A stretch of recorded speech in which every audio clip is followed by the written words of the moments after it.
بسم اللہ الرحمن الرحیم۔ السلام علیکم ویورز، آج کی ویڈیو میں آپ کو بتاؤں گی کہ اس سال یعنی 2025 میں صدقہ فطر اور فدیہ صوم کیا ہے۔ یعنی فدیہ صوم اور صدقہ فطر یا فطرانہ اور روزے کا جو فدیہ ہے وہ اس سال کیا ہے، یعنی کہ اس کا کیا نصاب ہے۔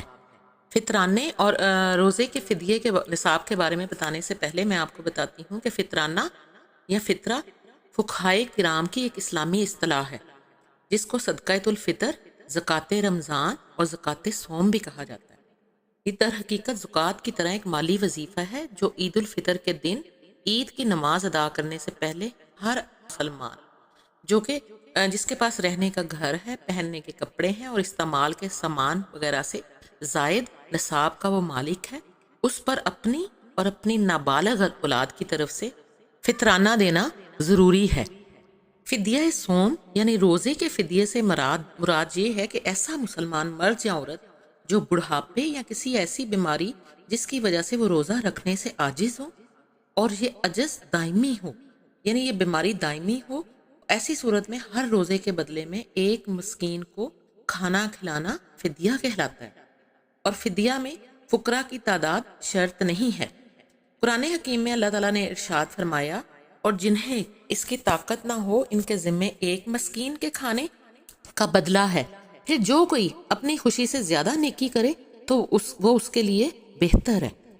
اب ویڈیو کے ٹاپک کی طرف آتے ہیں۔ اس سال یعنی 2025 میں چیئرمین اسلامی نظریاتی کونسل نے صدقہ فطر اور فدیہ صوم کا نصاب جاری کر دیا ہے۔ علامہ ڈاکٹر راغب حسین نعیمی نے کہا ہے کہ اس سال صدقہ فطر اور فدیہ صوم کم از کم 220 روپے فی کس ادا کیا جائے۔ گندم کے حساب سے 220 روپے، جو کے حساب سے 450 روپے، کھجور کے حساب سے 1650 روپے، کشمش کے حساب سے 2500 روپے، جبکہ منقع کے حساب سے صدقہ فطر اور فدیہ صوم 5000 روپے بنتا ہے۔ مخیر حضرات مالی حیثیت کے مطابق صدقہ فطر اور فدیہ صوم ادا کریں۔ صدقہ فطر ادا کرنا ہر غلام اور آزاد، مرد و عورت، چھوٹے اور بڑے، ہر مسلمان پر فرض ہے۔ جن لوگوں کو اللہ تعالیٰ نے توفیق دی ہے، ان امیر افراد کو گندم کے حساب سے صدقہ فطر ادا کرنے کی بجائے اپنی مالی حیثیت کے مطابق صدقہ فطر ادا کرنا چاہیے۔ یعنی جو لوگ افورڈ کر سکتے ہیں وہ گندم کے حساب سے 220 روپے صدقہ فطر ادا کرنے کی بجائے اگر وہ چاہیں تو منقع کے حساب سے یا کشمش کے حساب سے صدقہ فطر ادا کریں، تاکہ زیادہ سے زیادہ غربا کی ضروریات پوری ہو سکیں۔ اسی طرح پنجاب کے علاوہ دیگر صوبوں میں رہنے والے متعلقہ اجناس کی قیمت کی مناسبت سے صدقہ فطر اور فدیہ صوم ادا کریں۔ یعنی یہ جو قیمت میں آپ کو بتا رہی ہوں یہ پنجاب کے لحاظ سے ہے۔ دوسرے صوبوں میں رہنے والے، دوسرے علاقوں میں رہنے والے، ان علاقوں میں گندم کی جو قیمت ہے یا کشمش کی، منقع کی، جو کی یا کھجور کی، جو بھی ان کے علاقے میں قیمت ہے اسی حساب سے صدقہ فطر اور فدیہ صوم ادا کریں۔ گندم کا جو نصاب ہے وزن کے لحاظ سے نصف سا، یہ تقریباً نصف سا جو ہوتا ہے وہ تقریباً 2 کلو بنتا ہے۔ جو کھجور منقع کا نصاب 1 سا یعنی یہ تقریباً 4 کلو بنتا ہے۔ اسی طرح میں آپ کو بتاتی ہوں کہ 30 روزوں کا فدیہ گندم کے حساب سے یعنی گندم کی قیمت کے حساب سے 6600 روپے بنتا ہے، یعنی 6600 روپے بنتا ہے۔ جو کے حساب سے 13500 روپے، کھجور کے حساب سے 49500 روپے، کشمش کے حساب سے 75000 روپے اور منقع کے حساب سے 50000 روپے ادا کرنا ہوگا۔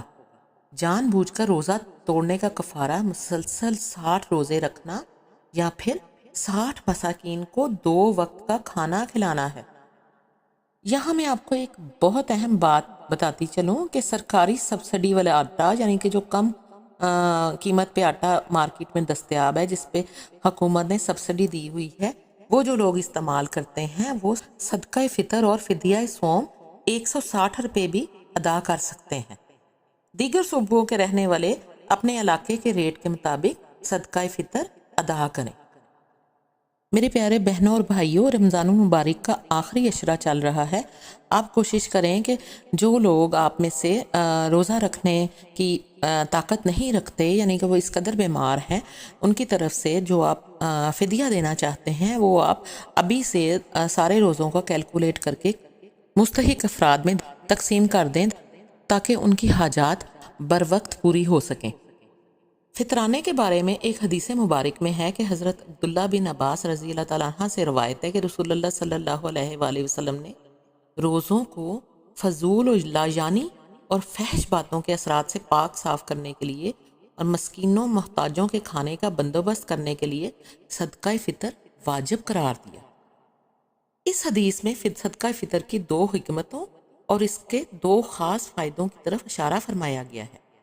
ایک یہ کہ مسلمانوں کے جشن و مسرت کے اس دن میں صدقہ فطر کے ذریعے محتاجوں مسکینوں کی بھی شکم سیری اور آسودگی کا انتظام ہو جائے گا، اور دوسرے یہ کہ زبان کی بے احتیاطیوں اور بے باکیوں سے روزے پر جو برے اثرات پڑے ہوں گے، یہ صدقہ فطر ان کا بھی کفارہ اور فدیہ ہو جائے گا۔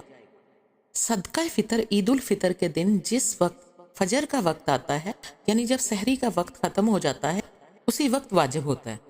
البتہ صدقہ فطر رمضان المبارک میں بھی ادا کرنا درست ہے، اور عید الفطر کے دن عید کی نماز سے پہلے صدقہ فطر ادا کر لینا چاہیے۔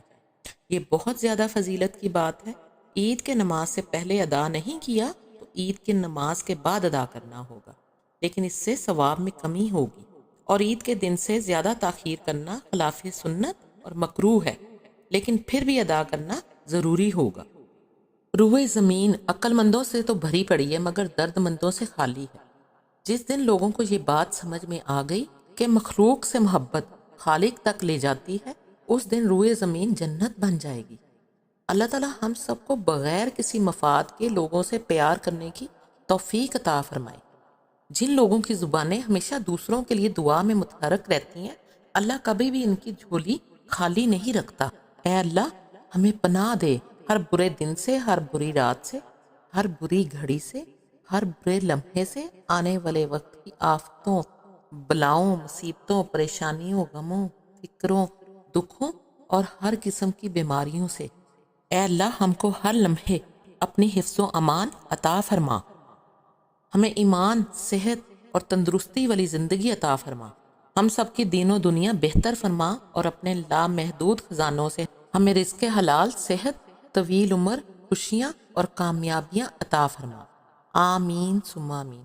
ویڈیو اچھی لگی ہو تو اسے لائک کر دیجیے گا، چاہیں تو میرے چینل کو سبسکرائب کر دیجیے گا۔